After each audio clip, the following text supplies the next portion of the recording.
Hello and welcome to the Craft Beer Corner. For today's beer review, we're jumping into a beer from Fort George Brewery. Gosh, it's probably been 6, 7, 8 months since I've had a beer from them, and this is one I have not tried. It's called Matryoshka, which is a Russian Imperial Stout clocking in at 12.8% ABV. This specific one has been bourbon and whiskey barreled. Fort George Brewery is based in Astoria, Oregon. So, starting with the name, Matryoshka, what does that mean? That's those Russian wooden dolls that get progressively smaller. You open them up, that are painted. That is Matryoshka. So I'm guessing, and in fact, yeah, on the label art, you can even see that they have Matryoshka on the cover there.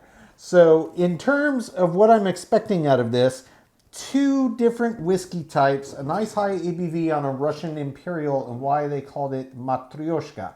Well, Russian Imperial Stouts, by their very nature, have a lot of layers of flavor, and then they're adding two different kind of layers of whiskey and barrel aging. So I'm guessing that the namesake is a reference to just the layer upon layer that you keep opening and there's another one to discover.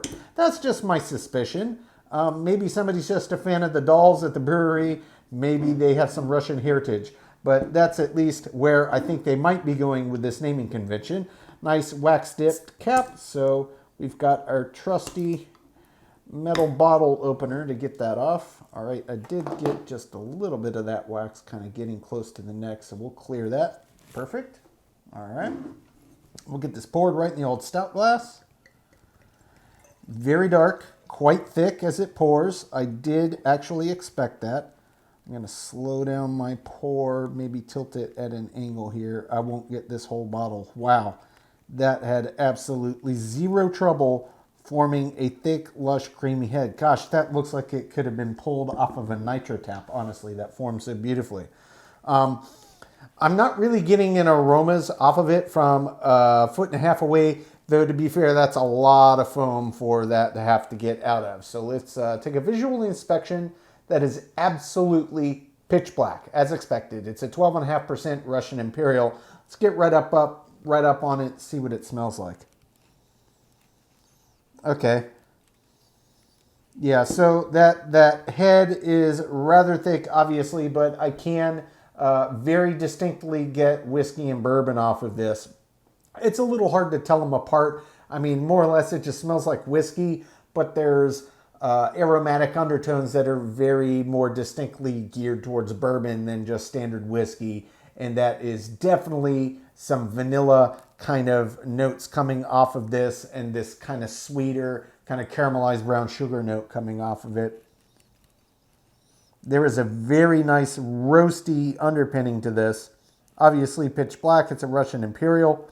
It's going to have some roasty malts. You can really smell them, yeah. So, whiskey plus malt bill.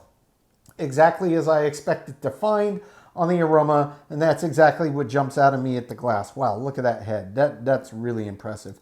I'm going to top this off just a little bit more, very gently, very, very slowly, just to fill the liquid volume up in this glass a bit more. This one's obviously going to make a mess in my beard, but, you know, duty calls.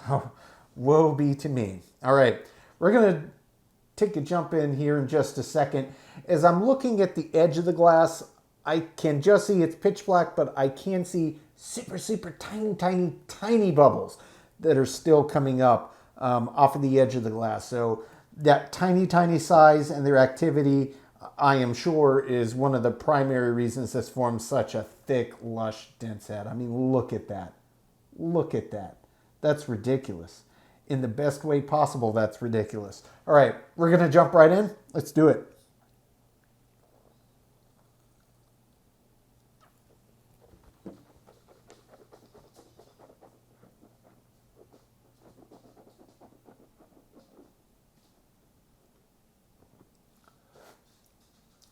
Ooh.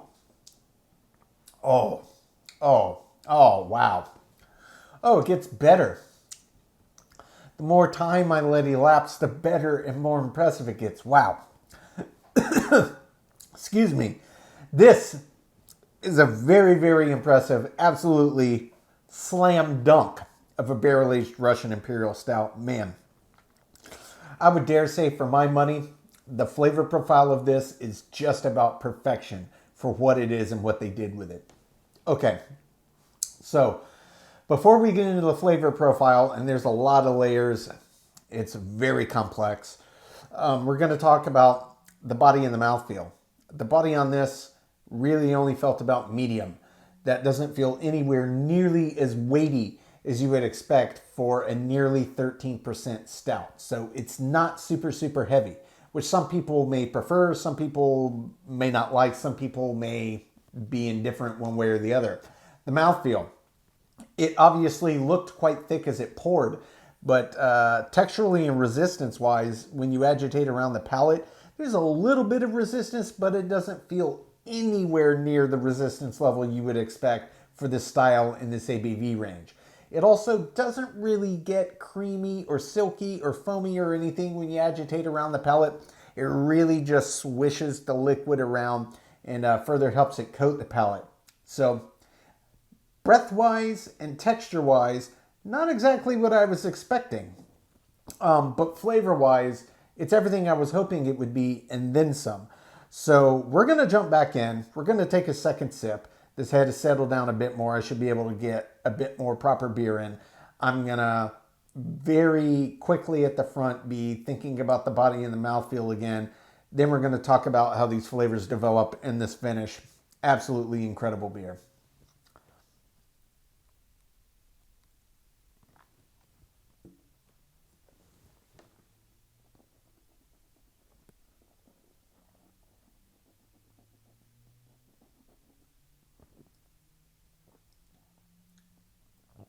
Oh, okay. So while I enjoy these flavors working their magic, let's re-examine body and mouthfeel. On first sip, I think I got too much of that head foam in there with almost entirely just the liquid beer with minimal to no head in that second sip. I take back what I said about the body and mouthfeel. This body is a nice medium heavy. It still is maybe a little bit less robust than I would expect for this ABV range, but it's not light. It's not light at all. The mouthfeel, same thing here. There's obviously a lot more resistance to this mouthfeel than I got when I had mostly foam and head. And this one, yeah, pretty much exactly where I would expect it resistance-wise.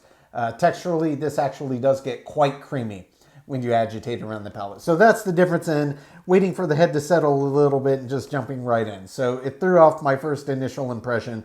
On second sip, it's much more in line with what I would expect. Let's talk about this flavor. The very first thing you get up front is bourbon, followed immediately by whiskey, and it is clear that it's two alcoholic barrels that have distinctly different characteristics. So what you get on the aroma with that vanilla and kind of caramelized brown sugar undercurrent does translate very much into the flavor of this and adds almost this sweet sense to it. On the whiskey side, that's not just bourbon, but just whiskey, that takes on a lot more. In this one, I don't want to say it's peaty, but it's got a lot more earth-like element to it, almost like you would get the earthy sense of bitters in an IPA potentially. That's kind of the profile I'm getting from the whiskey barrel. So those hit you really huge. It's like immediate boom. And they progressively intensify for about 3, 4, 5 seconds. Then they slowly start to dial back. As they're dialing back a little bit, that's where this underpinning of this malt bill comes rushing up. And it's very, very rich. Very deeply, deeply roasted malts. Very roasty. There is a slight, subtle coffee-like flavor to it. Though it's not intense coffee, just a suggestion, just a whisper of coffee on top of this deep, deep, deep roast. There's not really a sense of any smoke like a Rauch beer or a wee heavy or something like that, but you can tell that the malts were very heavily roasted, and it does put me in mind, in this case, of like an Italian or French coffee being pulled right near the smoke point on the edge of being burned. So there's a lot of rich, rich, rich roast malt character coming out of this beer that pairs with the barrels. So those Once the malt bill kind of intensifies and it matches that same level of intensity of the barrels, it's all just mashing around and it's just layer into layer into layer. And then the barrel dies down still a bit more while the malt bill intensifies a bit more. Then that starts to settle down, settle down. And then they kind of end on the back of the palate, almost an equal mix of vestiges of barrel and vestiges of the roast of the malt bill. So there's a very deep lingering roast on the back of the palate and also this nice little cling of the whiskey, and it's specifically in this case the bourbon whiskey that's really clinging because it's got these kind of caramelized brown sugar and vanilla overtones. But this is everything that I really hoped it would be. It is absolutely fantastic. This is a top tier Russian Imperial barrel aged. I love it. I'm going to take my time, sip on this, quote my scores. When we come back, we'll get this one ranked from top to bottom.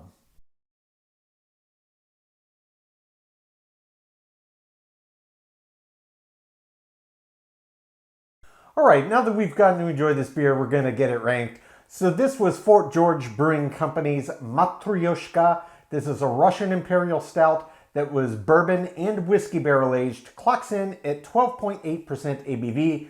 Fort George Brewing is based in Astoria, Oregon. So starting with the aroma.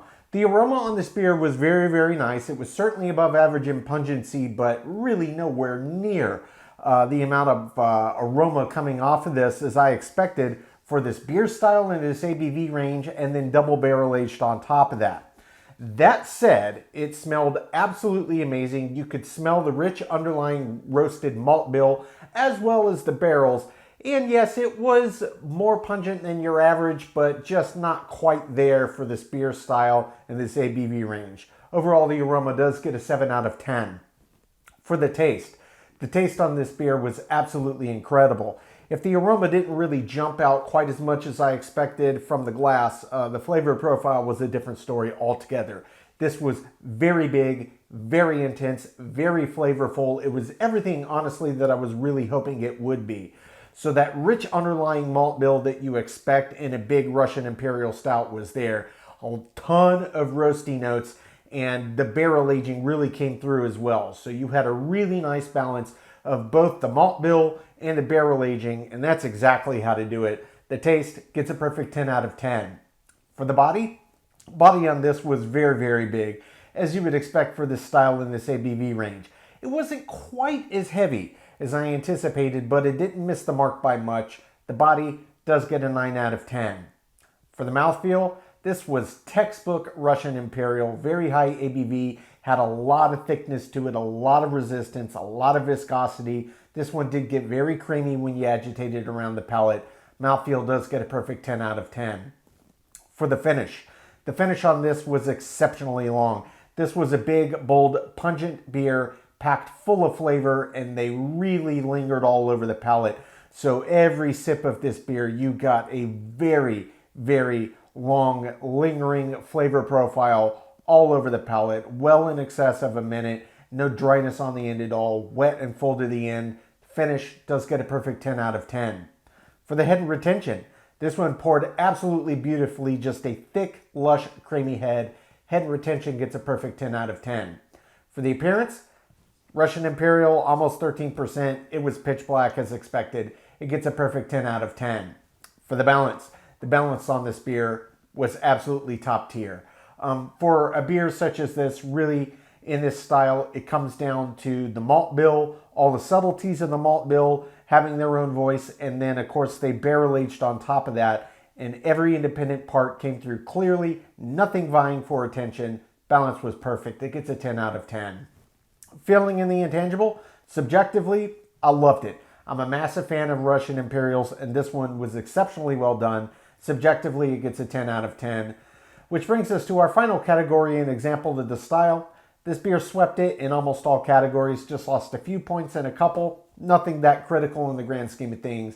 I did give it a perfect 10 out of 10, which brings the total score on Fort George Brewing Company's Matryoshka to a 96 out of 100. So this is absolutely top tier. If you're a fan of big Imperial Stouts, be they Russian or otherwise, barrel aged or otherwise, this one's top tier. Definitely one to keep on your radar. I absolutely loved it, and this one I do highly recommend. Folks, that's today's review. As always, I do sincerely appreciate you tuning in today. Please don't forget to like, comment, and subscribe. And if you want to stay in the loop when our videos go live, just turn on the notifications, hit that bell icon. It is right next to the subscribe button. Until next time, keep it beer, keep it craft. We'll see you on the next one. Cheers.